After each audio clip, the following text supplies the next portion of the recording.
Buenos días. Buenos días con todos, estimados coordinadores técnicos regionales. En esta oportunidad, como hemos comunicado vía correo, se va a desarrollar la capacitación sobre el uso de padrones vinculados al servicio del SOSIP. Esta capacitación está para el equipo técnico regional. Me imagino que habrán facilitadores y también nos acompaña el equipo de DPM de Devida, que se ha hecho en coordinación con nuestra Dirección de Asuntos Técnicos. Le voy a dar pase al subdirector, quien va a estar a cargo de la presentación del padrón. En este caso, el subdirector ejecutivo de prevención del consumo de drogas. Por favor. Gracias, Katy. ¿Me escuchan? ¿Se escucha, Sí, Katy? sí se le escucha, sí se le escucha. Ok. ¿Se visualiza la presentación? Sí, sí, también Ok, se puede visualizar. ok, bueno. Entonces, comencemos. La idea era poder utilizar esta hora que hemos destinado para la presentación de estos contenidos técnicos para el registro. Hemos estado en las últimas semanas coordinando con la DPM, que tiene a cargo el monitoreo de la intervención, y estuvimos desarrollando los contenidos que se van a presentar ahora en vista de la necesidad que tenemos de contar con información, información precisa de cómo estamos interviniendo y algunos ajustes que probablemente se podrán hacer. Entendemos que ya se ha venido desarrollando el registro desde hace algunos meses, pero siempre consideramos que es importante implementar las mejoras, ¿no? En ese sentido, bueno, quiero agradecer en principio a nuestros amigos de la DPM, a nuestros amigos de la DATE también, con quienes hemos coordinado en estos días algunas precisiones sobre los contenidos que vamos a trabajar en este día, ¿no? Ahora, ustedes saben que lo que nosotros tenemos como registro, creo que no me está avanzando en la diapositiva. Sí, está en la portada. Ahora sí. Ah, ya. Ya, ok. Entonces, ahora sí, esta imagen me gusta bastante porque resume lo que nosotros tenemos en cuenta cuando manejamos información, manejamos data, ¿no? Lo que comúnmente sucede es que quienes generan la información la entregan a los tomadores de decisiones, ¿no? Digamos, los científicos lo entregan a los tomadores de decisiones, pero los tomadores de decisiones, como una venda en los ojos, no hacen, digamos, el traslado de esta información a quienes son los que operan las intervenciones, ¿no? Los especialistas y los profesionales que están en campo, digamos, ¿no? Como es el caso de la mayoría de ustedes, bueno, coordinadores y gente del equipo técnico con el cual trabajan, ¿no? Eh, Esta es la manera en cómo se debería funcionar. La información se genera por los investigadores, digámoslo de algún modo, ¿no? Y los tomadores de decisiones reciben esta información y finalmente trasladan la comunicación a los operadores, ¿no? Y a los equipos técnicos. Es como debería funcionar y ahí se puede, digamos, conseguir una direccionalidad en los objetivos que tenemos, ¿no? En ese sentido, como parte de la actividad que nosotros desarrollamos, tiene que ver con el eje de reducción de la demanda de drogas, que es lo que nosotros tenemos como encargo en Devida, ¿no? Saben que Devida también ve los temas de oferta, ve los temas de desarrollo alternativo, pero nosotros nos concentramos en los temas de reducción de la demanda. Y en los temas de reducción de la demanda, un poco explico esto porque para contextualizar por qué es que es importante desarrollar este contenido de la mejor manera, este registro de la mejor manera, es que existen indicadores que nos permiten afinar las políticas y las estrategias y las intervenciones que se desarrollan en prevención y tratamiento, ¿no? Hay documentos que ya han hecho una elaboración de cuáles son los principales indicadores y en este marco de indicadores estandarizados tenemos un grupo de indicadores relacionados a la utilización del tratamiento, ¿no? De los servicios de tratamiento con el número de personas que buscan tratamiento, cuáles son las tendencias de consumo Y también hay aporta esta información a los datos de la morbilidad relacionada con las drogas, ¿no? Como la prevalencia de enfermedades infecciosas o asociadas al consumo problemático de drogas, ¿no? Desde ya hace algunos años se han desarrollado en el mundo documentos orientativos metodológicos para poder hacer un registro adecuado de esta problemática, ¿no? Que se visualiza en la atención.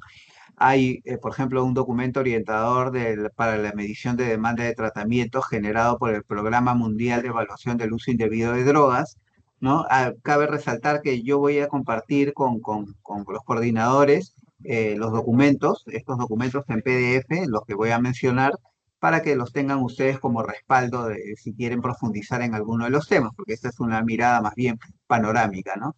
Durante años también a la derecha vemos en azul y amarillo el documento del indicador de tratamiento de drogas que impulsa el Observatorio Europeo de Drogas, con el cual con debida se vino trabajando en algunos años, ya hace varios años, digamos, y todos estos documentos tienen un respaldo, digamos, metodológico y científico por el Consejo Europeo y por el grupo Pompidou Group, que es el grupo, digamos, de la plataforma de sostén científico que tiene el observatorio, o ahora la más conocida Agencia Europea de Drogas, ¿no? Ya no se llama observatorio.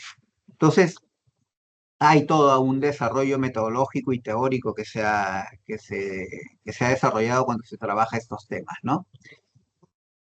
Nosotros cuando hablamos de adicción, de dependencia, ¿no? Se utilizan diferentes términos para tocar esta problemática, ¿no?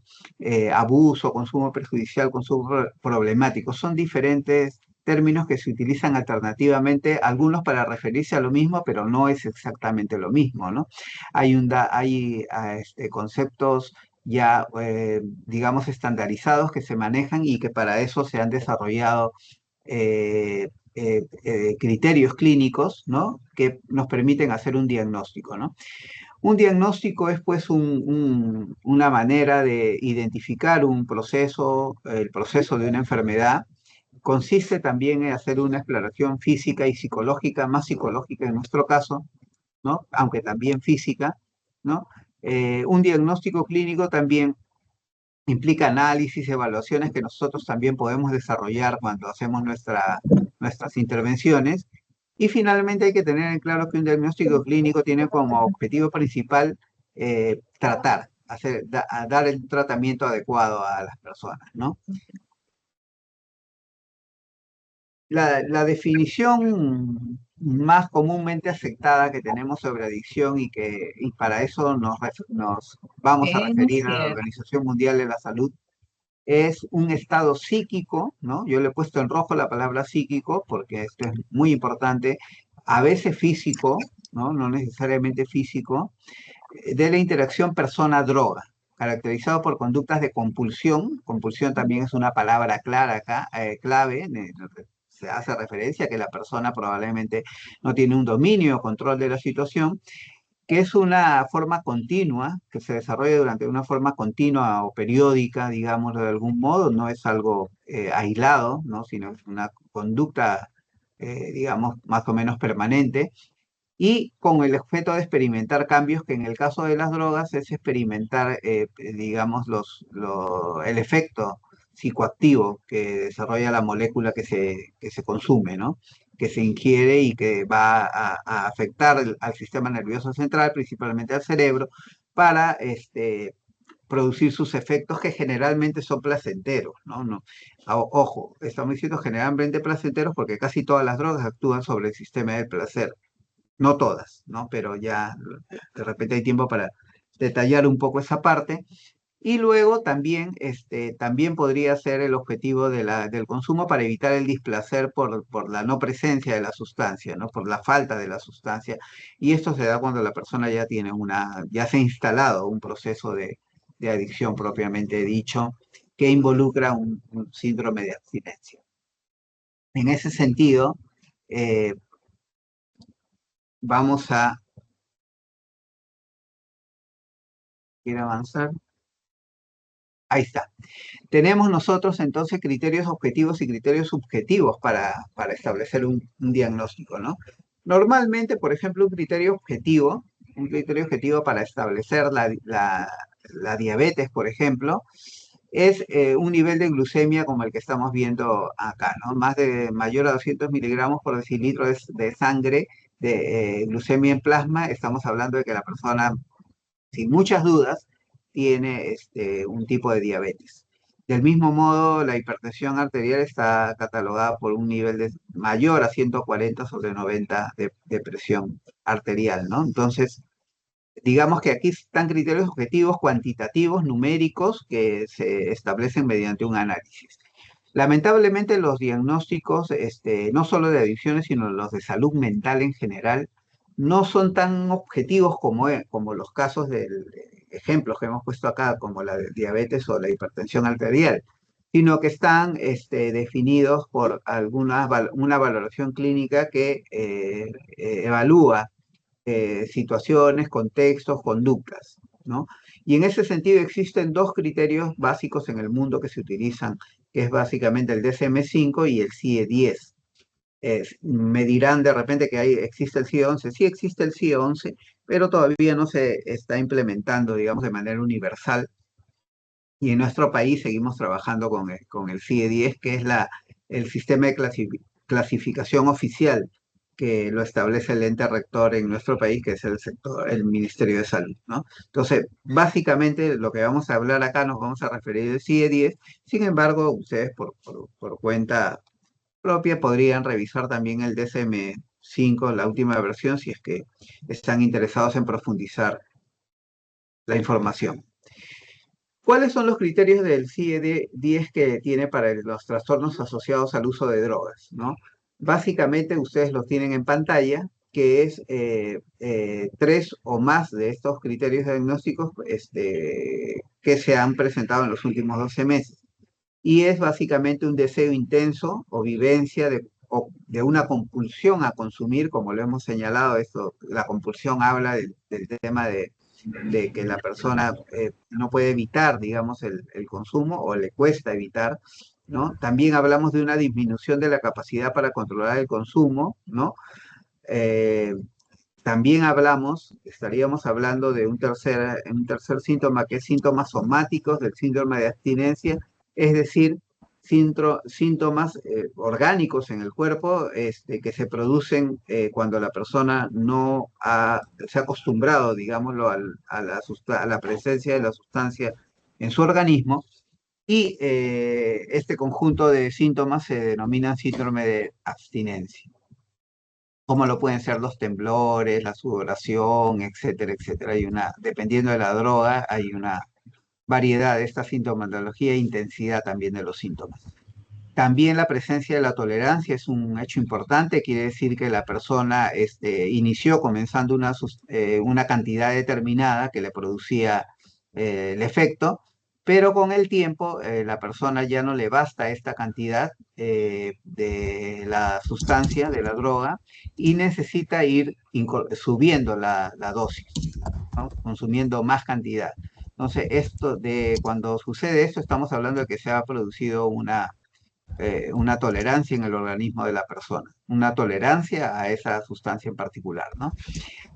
Ya hablando de cómo impacta el trastorno de sustancias en la funcionalidad de la persona, estaríamos hablando de un quinto elemento, que es el abandono de otras fuentes de placer o aumento del tiempo empleado en obtenerla o ingerir o a recuperarse los efectos que produce la droga, ¿no? Entonces, digamos que ya la persona comienza, digamos, a abandonar sus actividades como habituales, como trabajo, familia, estudios, ¿no? Y le dedica más tiempo a consumirla, a buscar la droga, ¿no? A ingerirla y a recuperarse de sus efectos. Y finalmente, un sexto elemento que estamos presentando acá es que la persistencia del consumo a pesar de las consecuencias perjudiciales, ¿no? Hay personas que incluso llegan a perder sus propiedades, ¿no? Perder su familia, perder el apoyo, la compañía o la convivencia, abandonan a la familia o son algunas veces expulsados, digamos, de su familia por estas conductas que no solamente impactan en la persona, sino que impactan en todo su núcleo familiar, ¿no? Entonces, ese es un punto central también en la determinación si la persona tiene un trastorno por uso de sustancias, ¿no? Y nosotros estamos hablando de grupos de sustancia cuando tenemos que hacer este diagnóstico, ¿no? Y estos están agrupados en 9 grupos de sustancias que comienzan con el alcohol, los opiáceos, cannabis, los sedantes hipnóticos, la cocaína, los estimulantes, alucinógenos, nicotina, inhalantes y una última categoría que se refiere a múltiples drogas, ¿no? Trastornos relacionados al uso de múltiples drogas, ¿no? Cabe resaltar acá, solamente me voy a detener para señalar que estos son grupos de sustancias, reafirmar, porque ya lo he dicho que estos son grupos de sustancias, no es una sustancia en particular. Por ejemplo, el cannabis no es solamente la marihuana que se fuma, sino también incluso ahora, como ustedes saben, hay aceite de cannabis, hachís, incluso cannabis sintético que se utiliza. Entonces, para todos los grupos de sustancias, el alcohol no solamente hay alcohol etílico, que es, bueno, es el alcohol etílico y el alcohol metílico, los dos grupos de sustancias, porque como alcohol también podríamos estar hablando de cerveza, whisky o pisco, que van a variar por su gradación, no solo por su sabor o por su consistencia, sino también por su gradación alcohólica, ¿no? O qué tan potentes son, digamos, estas sustancias, ¿no? También nosotros tenemos en el grupo de sustancias que vamos a encontrar con el grupo de diagnósticos que vamos a encontrar esta última categoría que se encuentra en el listado diagnóstico del CIE-10, que son las categorías de Z. Las Z están relacionadas a los problemas relacionados con los estilos de vida, los problemas psicosociales, como también se les suele llamar, ¿no? Cabe destacar que esta categoría diagnóstica ha sido empleada en el mundo, aparecieron, digamos, no al inicio, sino aparecieron posteriormente, porque en esta categoría diagnóstica entran todas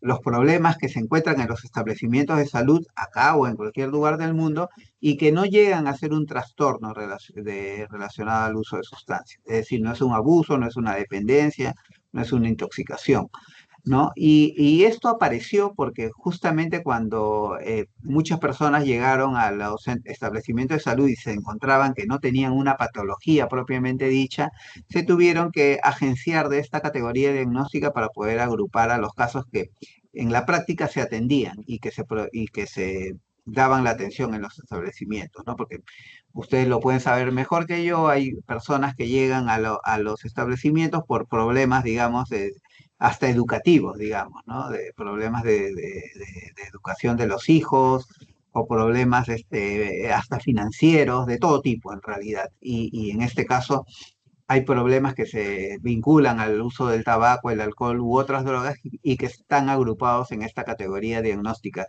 que es el Z720 cuando se refiere al tabaco, Z721 al alcohol y Z722 al uso de drogas en general, ¿no?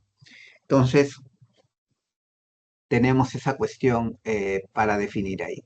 Ahora, desde ya hace algunos años se está, digamos, haciendo el diagnóstico en el sistema de salud nuestro con no dos dígitos, ¿no? Como era antes, F10, F11, F12, sino que ya se está registrando un tercer y hasta en algunos casos un cuarto dígito, pero en el caso nuestro nos vamos a referir a solamente un tercer dígito numérico, ¿no?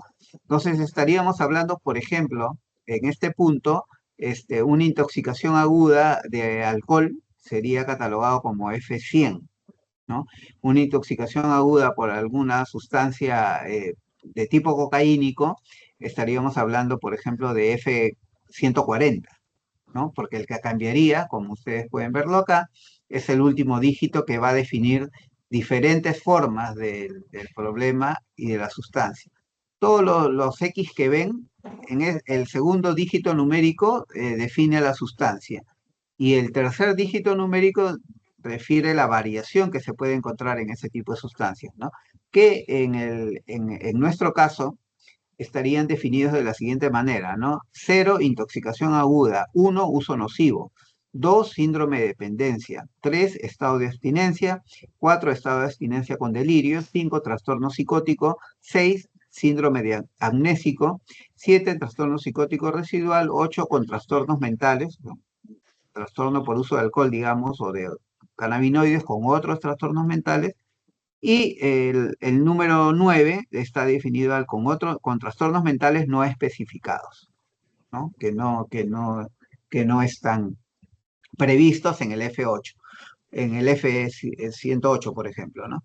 Entonces hay que tener bastante cuidado en este grupo en catalogar este F199, es muy inusual, ¿no? Entonces, yo tendría que establecer que el trastorno mental que tiene la persona no es ansiedad, no es depresión, no es esquizofrenia, ¿no? Sino que es otro trastorno mental que no es especificado. Por eso la prevalencia de este F199 es bastante raro, digámoslo de algún modo, ¿no? Entonces, por favor, en este momento me detengo un poco para mencionarles que tienen que, en el chat va a haber un enlace para que puedan hacer su registro de asistencia, ¿no? Vayan haciéndolo mejor de una vez mientras se desarrolla la presentación. Y también quiero recordarles que esta presentación está siendo grabada para que, en el caso alguna persona quiera recordar algún tema o reafirmar algún contenido que no le haya quedado claro, no prestó atención, pueda referirse al video que está quedando grabado o que se pueda compartir a alguien que por algún motivo no pudo estar presente en esta reunión. Seguimos entonces. Entonces, nosotros nos vamos a referir en este caso al padrón, no a todo el padrón, sino básicamente al módulo de atenciones, ¿no? El módulo de atenciones y en específico el módulo de atenciones a la parte más clínica, ¿no? Ustedes tienen acceso a este padrón de beneficiarios que lo trabajan con el equipo que coordina nuestra coordinadora de DPM, Yérica, y su equipo técnico, ¿no?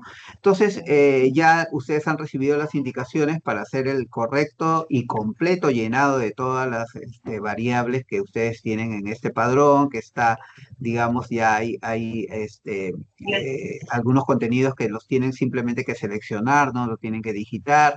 Hay algunos candados para que no se registre un dato inválido o incorrecto, ¿no? También el padrón tiene algunos mecanismos de verificación, ¿no? Sobre ese punto ya ustedes lo manejan y lo coordinan directamente con la DPM. Ustedes ven ahí en la imagen, no me voy a detener acá, pero digamos que están los contenidos generales de las personas, sus datos de referencia, la edad se calcula de manera automática, se genera el sexo y a las otras categorías, como la lengua materna y la pertenencia étnica, que entiendo que se han coordinado con el Ministerio de Cultura, porque es un dato valioso también que se está recogiendo en básicamente todas las políticas públicas que desarrollamos desde los diferentes sectores, ¿no?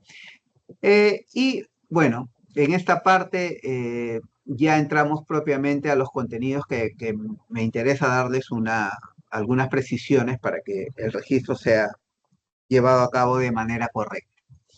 Por ejemplo, es importante para nosotros tener un registro válido de lo que es el estado civil y la ocupación, porque como hemos mencionado al momento de definir los criterios diagnósticos, un aspecto que impacta sobre el consumo, uno de los aspectos que impacta sobre el consumo problemático de drogas es la condición de convivencia, el estado civil en parte, y la ocupación o la parte educativa, ¿no? Entonces es importante tener una claridad sobre lo que está aconteciendo con la persona.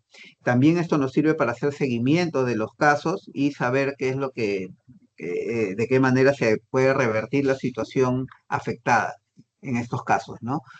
Nosotros ya tenemos categorías ahí establecidas, hay un registro que vamos a validar y vamos a seguir afinando probablemente para el próximo año también, poner algunos criterios más precisos acá, pero entiendo yo que esto ya lo vienen registrando y hay una gran parte de data que ya ha sido procesada, ¿no? Con estos valores. Pero yo quería recordarles acá que tienen siempre que hacer consistencia de la información, hacer filtros para poder verificar si en efecto se está realizando de manera correcta, ¿no? Por ejemplo, si una persona ha puesto que su ocupación es estudiante, se tendría que tener una respuesta de dónde estudia actualmente, ¿no? Sería incoherente que diga no estudia, ¿no? Entonces, esas consistencias deberíamos verlo acá, ¿no? Eh, También ver el tema de la edad, ¿no? Y yo acá les hago una pregunta, digamos, como para introducir ese tema. ¿Qué edad puede tener un adicto? Por ejemplo, es un criterio en uno de los padrones, no pongo acá cuál. Por si acaso he usado imágenes de diferentes padrones. O sea, por ahí creo que han visto uno que sí es identificable de una región, pero acá son de diferentes regiones, no es de una sola región, ¿no? Y en uno de los casos hemos encontrado que hay una persona que está siendo atendida que tiene 102 años, ¿no? Es bastante improbable, yo pediría acá, por ejemplo, que revisen la información de las personas que registran el dato de edad mayores a 80 años, hay que revisarlo. No quiere decir que no haya una persona con un consumo problemático, con un trastorno por uso de sustancias que tenga más de 80 años, pero ahí hay que de todas maneras, poner una atención a la presencia de estos casos, ¿no? Un adicto puede tener cualquier edad en la vida real, pero repito, insisto, hay que verificar con sus equipos, con sus profesionales, si este dato ha sido registrado de manera correcta. ¿De acuerdo? El otro asunto también va sobre las preguntas de cuántas atenciones previas ¿no? Pueden tener las personas que acuden a los servicios, ¿no? Eh, Se han presentado casos de personas que tienen 20 atenciones previas, porque como ustedes saben, el abandono y las recaídas, ¿no? Son algo común en este tipo de trastornos, en este tipo de problemas con sustancias. La adicción es una condición crónica, ¿no? Y recurrente, por lo tanto, es probable que encontremos a gente que tenga más de una atención previa. Y en la consistencia, nosotros haríamos énfasis en que si la persona dice, como en la imagen se ve, que tiene que tiene al menos una tratamiento previo anterior, ¿no? Es digamos que tendría que haber acá una respuesta y acá lo encontramos que está en blanco, ¿no? Entonces, esa verificación también tendríamos que hacer. Por ejemplo, acá dice que ha tenido dos atenciones previas, ¿no? Y acá el criterio que habría que adoptar acá es cuál ha sido, de qué tipo ha sido su última atención. Y esto habría que precisarlo acá al momento de hacer la pregunta, ¿no? No es la primera atención que recibió, sino la última, la anterior a este tratamiento que va a recibir, ¿no? También hay que tener en cuenta que un tratamiento es una situación en la cual se ha presentado a un profesional de salud. Nosotros estamos considerando que es ambulatorio, clínica de día, comunidad terapéutico, hospitalización o consulta privada. Digamos que una visita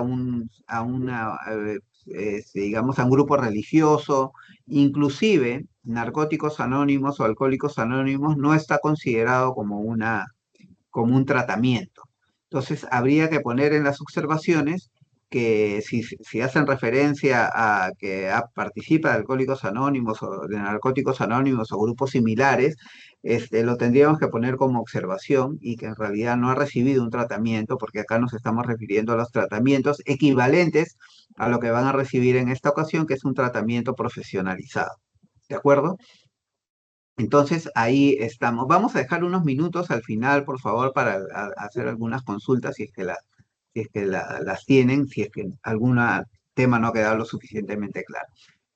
Ahora también se está pidiendo el historial familiar de adicciones y el historial por trastorno de salud mental. En el caso que se dé una respuesta positiva en estos casos, bueno, obviamente tienen que colocar las categorías que ya están prefijadas de respuesta, que son acá sí o no.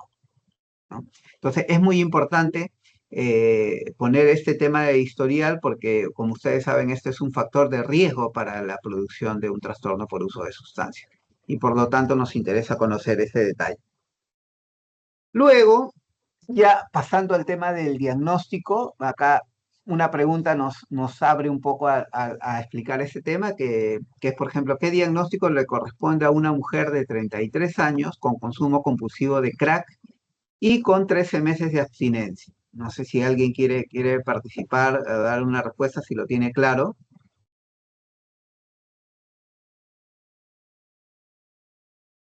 Yo le he añadido acá por si acaso que tiene 13 meses de abstinencia porque eso no se está, no se va a preguntar, o por lo menos no se va a registrar acá, porque sí se tiene que preguntar durante la etapa del diagnóstico. Bueno, yo me adelanto con la respuesta un poco para ir avanzando. Una persona que reporta un consumo compulsivo de crack, pero tiene 13 meses de abstinencia, ¿no?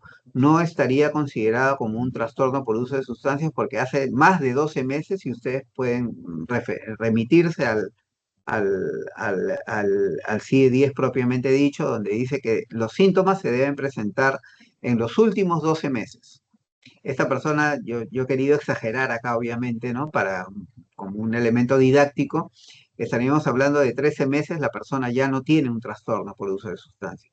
Porque se entendería que si hace 13 meses ya no consume, pues la persona, de alguna manera, entre comillas, habría superado esta condición, ¿no?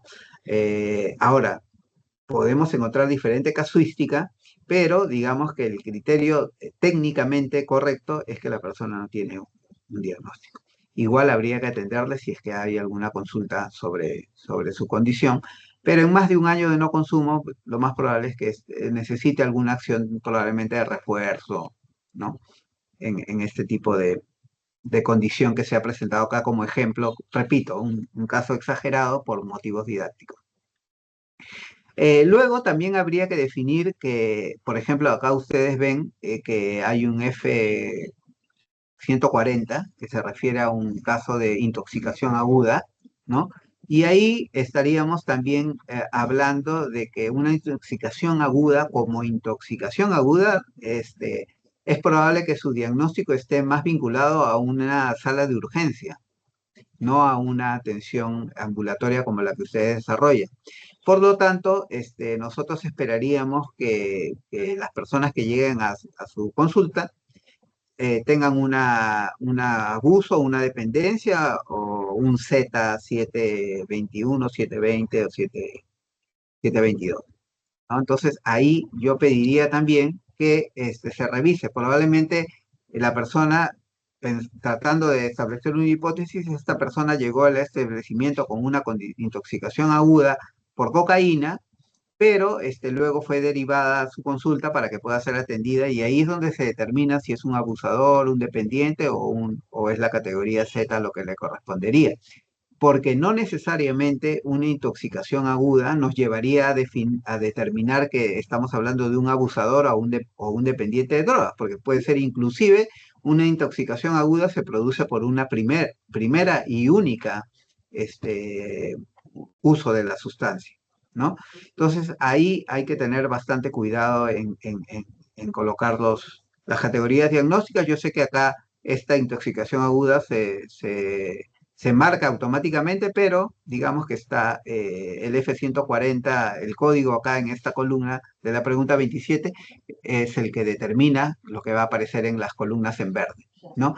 Ahora, luego tendría que haber una correspondencia, y eso lo vamos a ver mejor en la siguiente diapositiva, ¿no? Hay que asegurar la consistencia con la pregunta 28.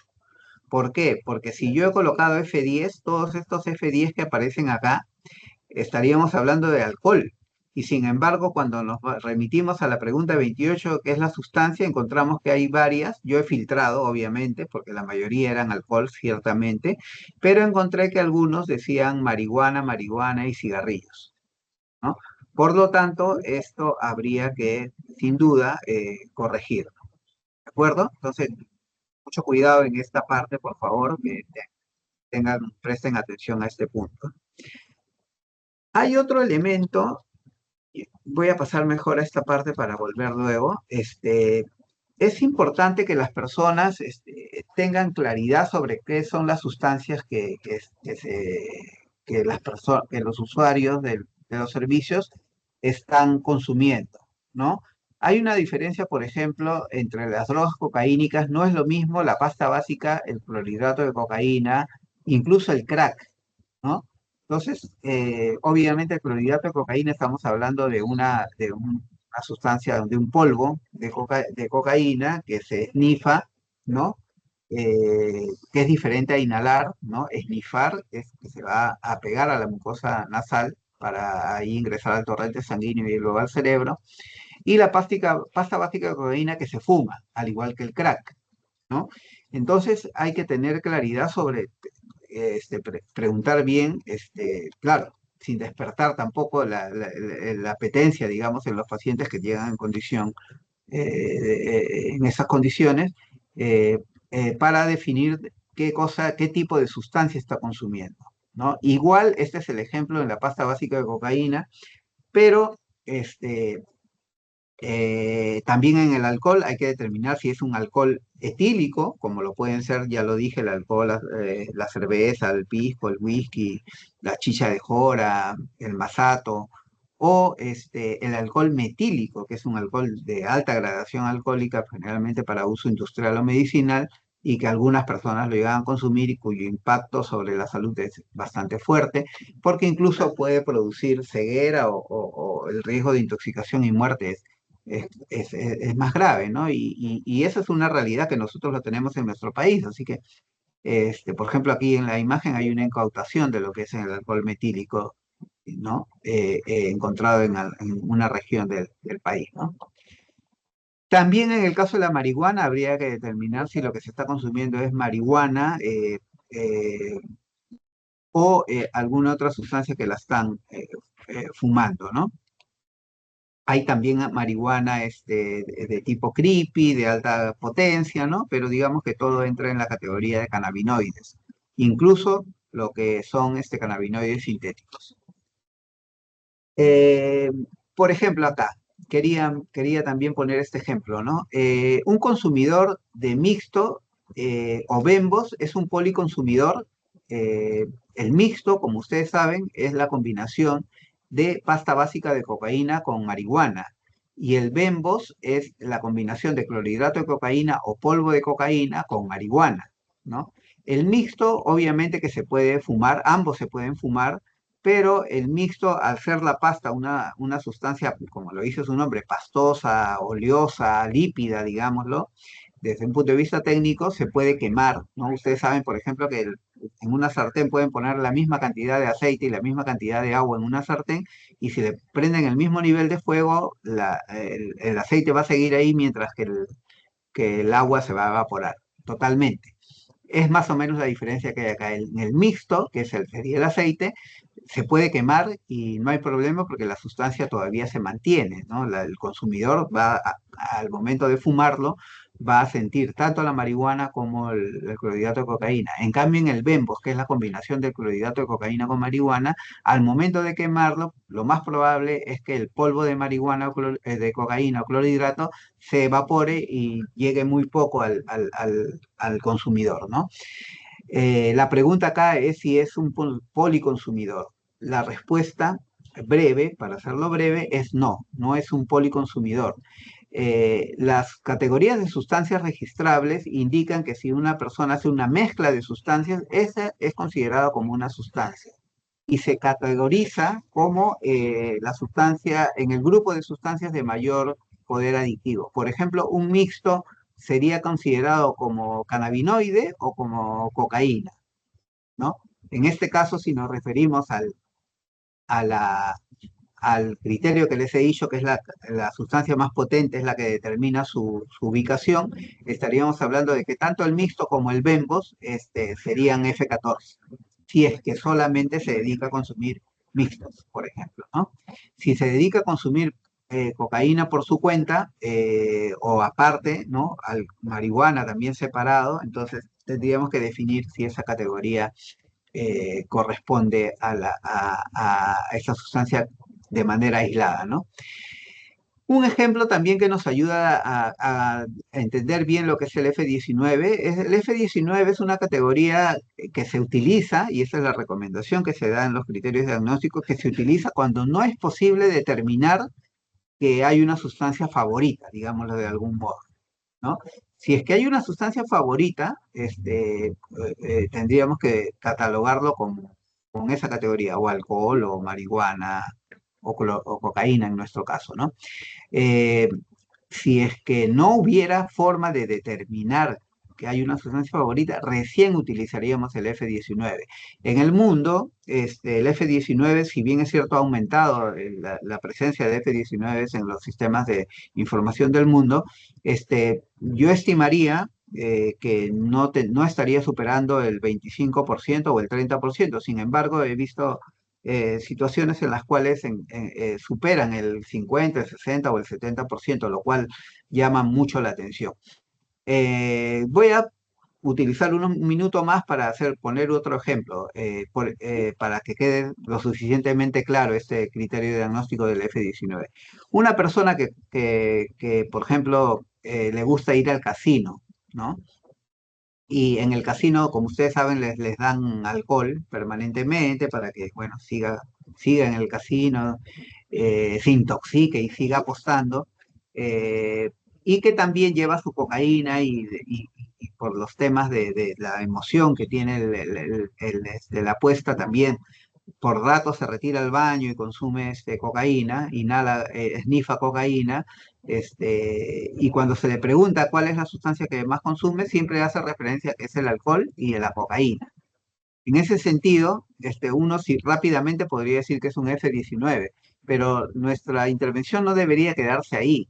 Debería explorar un poco más y decirle cuál es la sustancia que él cree que es de mayor problema, ¿no? O cuál sustancia él podría dejar de usarla, ¿no? En este caso podría decir, bueno, el alcohol es que me sirven y me lo dan gratis, por eso lo tomo, pero en realidad lo que me mantiene en el juego es el clorhidrato de cocaína, y eso sí es lo que no dejaría y es lo que tengo compulsión por el consumo, etcétera, etcétera. Entonces aquí estaríamos hablando que en realidad este ejemplo que he puesto no es un F14, no es un F19, sino sería un F14 porque se ha determinado que la sustancia principal para esta persona es la cocaína. Por lo tanto, esto no lo tiene que decidir de manera arbitraria el clínico, el psicólogo, sino lo tiene que definir, pero en base a lo que la persona nos está señalando, ¿de acuerdo? El otro punto es difícil, por ejemplo, hemos encontrado acá con estado de abstinencia, no deberíamos haber encontrado una persona en estado de abstinencia, salvo que la persona recientemente esté en estado de abstinencia, ¿no? Y esté buscando un tratamiento por esa actuación. En general, con la lógica que nosotros seguimos en la atención la orientación, consejería breve, nuestro manual, nuestra guía de intervención, la mayoría de los casos que tendríamos que atender son casos de zetas, estaríamos pensando. Sin embargo, es probable que algunos con dependencia o con abuso puedan estar siendo atendidos por diferentes motivos, de repente porque no es posible derivarlos, ¿no? O estos forman parte de las personas que se les ha dado una derivación. Y eso también hay que tener en claro que la derivación también hay que hacer el registro, ¿no? En algunos padrones hemos encontrado que no se está haciendo el registro de la derivación, ¿no? Pero en general, diría yo, no es una regla universal, pero en general el padrón debería estar un poco más cargado a los diagnósticos de tipo Z, ¿no? Y por ahí los casos de abuso y dependencia también, ¿no? Los de síndrome de abstinencia, los de intoxicación aguda, como lo he señalado, habría que revisarlos de todos modos, ¿no? Finalmente, aquí también otro punto importante, hemos encontrado algunos padrones que ponen como edad de inicio de primer consumo, ¿no? O edad de inicio de consumo, edades tan tempranas como los 6, 7 o 9 años, ¿no? No es algo, digamos, tajante, no hay un criterio estandarizado en el mundo que diga cuál es la edad de inicio que se debe considerar. Pero como ustedes saben, y en la definición de la OMS se aclara, es el consumo de una sustancia, de una droga, se tiene que determinar cuando la persona lo usó para sentir los efectos de la sustancia, ¿no? Como parte de la búsqueda de la sensación y del efecto que produce la droga. Por ejemplo, un niño, y ustedes lo deben haber visto, como yo también lamentablemente lo he visto en reuniones, en fiestas, incluso familiares, hay padres que les dan a los niños pequeños, incluso niños de brazos, le dan de beber algo, un sorbo de cerveza o le ponen en los labios a veces cerveza. Eso no sería considerado un primer consumo de sustancia porque la persona se podría considerar incluso que ha sido una intoxicación, un envenenamiento, o como ustedes quieran llamarlo, pero la persona no estaba buscando los efectos, ¿no? Sabemos que los niños de la calle tienen edades tempranas de consumo, ¿no? Y esos casos podría darse un caso de alguna persona que ya en este contexto muy particular se le presenta la ocasión de consumir esta sustancia, pero deberíamos estar pensando de que la persona lo usó no como una exposición simple a la sustancia, sino que estuvo buscando el efecto, ¿no? Entonces, en ese sentido, la posibilidad de que un niño de 6 años haya tomado esa decisión es bastante improbable, ¿no? Pero con una exploración más profunda seguramente podríamos determinar en efecto. Yo he marcado acá porque llama la atención, pero por favor, siempre ustedes revisen estos casos que pueden ser llamativos, ¿no? Ahora, en esta parte ya terminando, esto también se maneja de manera automática. Muchos de nuestros consultantes van a ser de riesgo moderado y principalmente, riesgo bajo seguramente llegarán algunos, ¿no? Pero habría que considerar ahí que todas las sesiones que se han trabajado con las personas. Hemos encontrado en algunos padrones que siempre se cierran en la sexta sesión, ¿no? Y no hay nada en la séptima, octava. En la práctica yo he encontrado a veces que muchos terapeutas suelen convocar alguna sesión de refuerzo, ¿no? No sé si no la están colocando acá o simplemente no las están, no se está realizando este tipo de sesiones, ¿no? Sería bueno, insisto, en que de todas maneras se pongan esas sesiones adicionales como parte por nosotros poder determinar si es que de repente en un porcentaje de atenciones resulta insuficiente resulta insuficiente el número de sesiones que se ha establecido en la guía.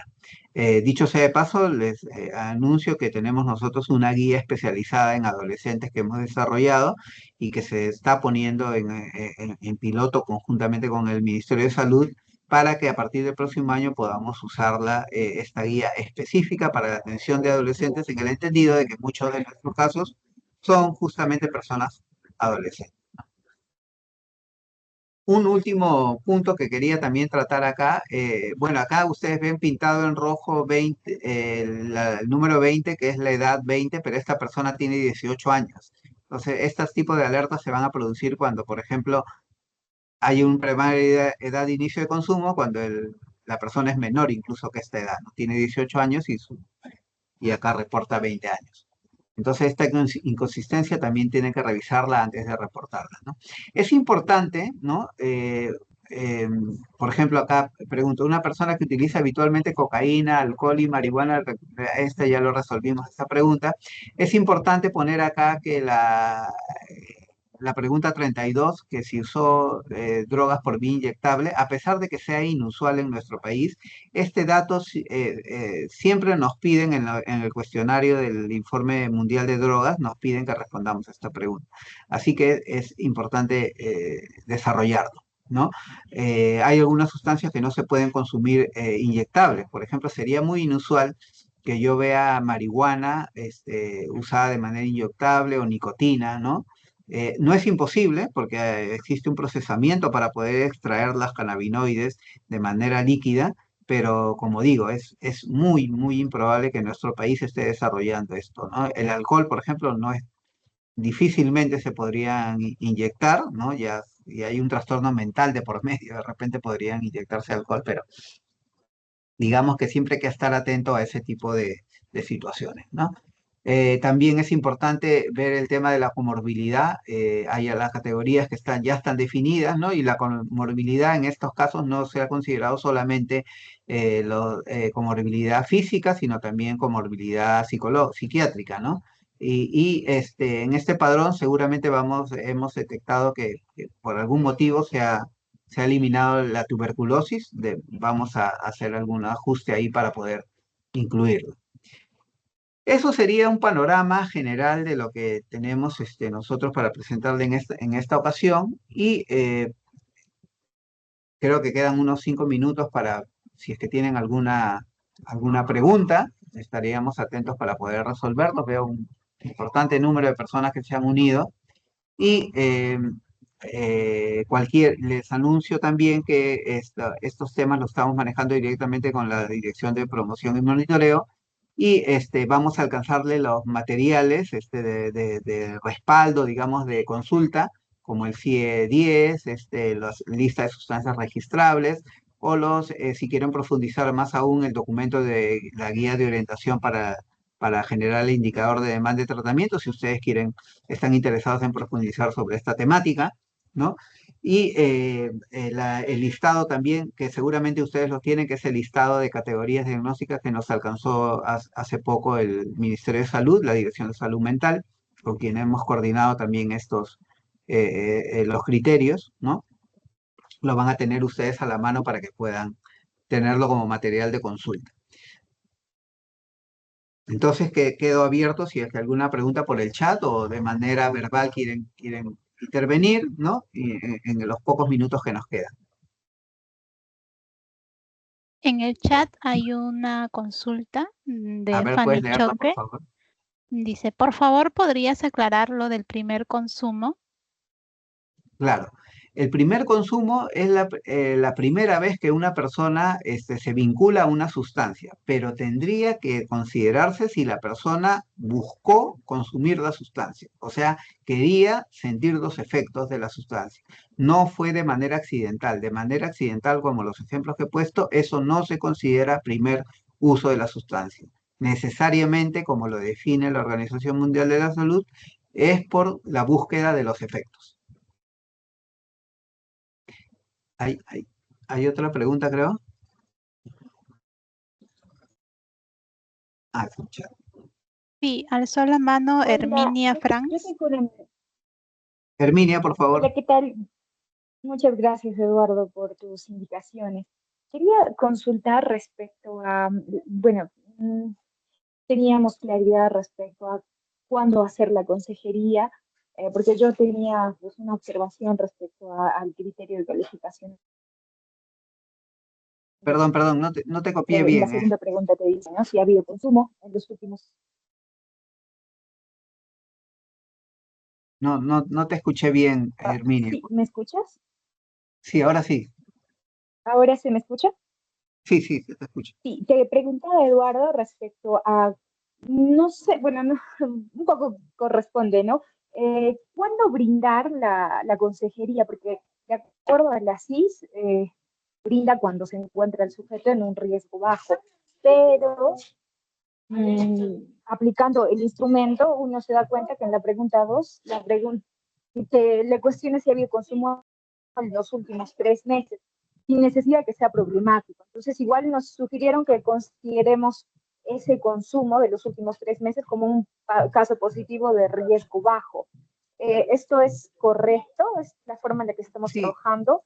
Y lo segundo, me he percatado que igual no siempre las sesiones adicionales que prepara, que brindamos usuario están ceñidas con relación a lo del manual. Entonces, son seguimientos Herminia. Sí, bueno, te he escuchado un poco entrecortado la última general parte. para ver estado de salud mental. Ya. Bueno, te he escuchado un poco entrecortado, pero en Tampoco hay referencia. posibilidad de colocar Ye- que están señaladas. Herminia, te he escuchado entrecortado, la verdad es que tu conexión no, está un poco fallando, pero en todo caso me parece que tus preguntas que podrían ser resueltas como asistencia técnica, para la aplicación propiamente dicha. Aquí estamos hablando básicamente del diagnóstico, te agradezco el interés, Herminia, y tu participación, pero eso sí lo vamos a estar coordinando entonces, en todo caso, el equipo de la DATE para la asistencia técnica para ver en qué momento se programan las sesiones para determinado caso. Gracias, Herminia. ¿Había otra pregunta, me parece? Sí, de Fania León.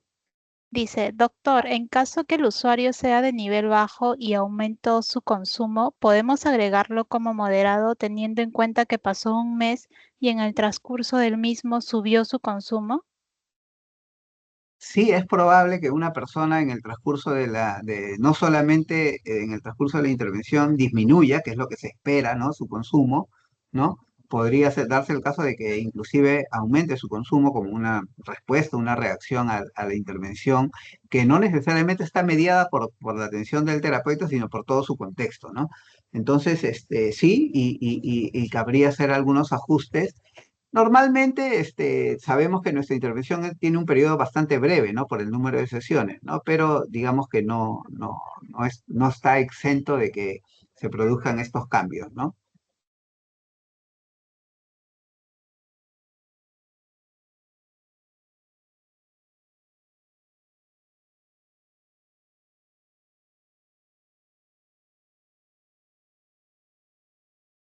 Bueno, yo creo que con eso estaríamos cerrando. Ya también estamos llegando a la 1 en punto, que es la hora que nosotros nos habíamos comprometido digamos, a que nos presten esta hora de tiempo.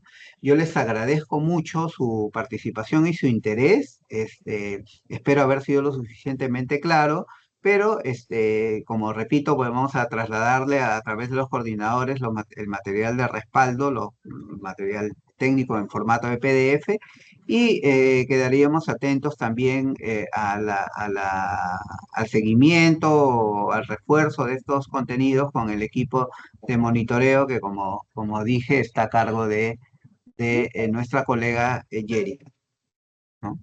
Entonces, para despedirme simplemente, muchísimas gracias. Veo ahí bastantes nombres, no veo las caras, pero veo ahí bastantes nombres conocidos con los cuales años que nos conocemos. Un saludo para todos ustedes y hasta la próxima ocasión. Solamente, finalmente, el día de mañana, me parece, Katy, me corriges, el día de mañana tenemos programada con los coordinadores una reunión, ¿no es cierto? Por el tema del informe nacional. Sí, Tema exactamente. Para las 3 de la tarde tenemos la para las 3 de la presentación tarde. del estudio. Sí. Sí, con los coordinadores también también hemos programado una hora, estamos haciendo reuniones bastante ejecutivas para también, en correspondencia con los tiempos que ustedes también manejan. Muchísimas gracias y hasta mañana, con los coordinadores.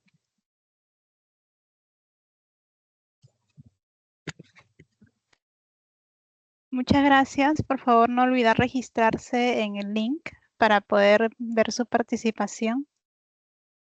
Muchísimas gracias. Hasta luego. Gracias. Buenos días.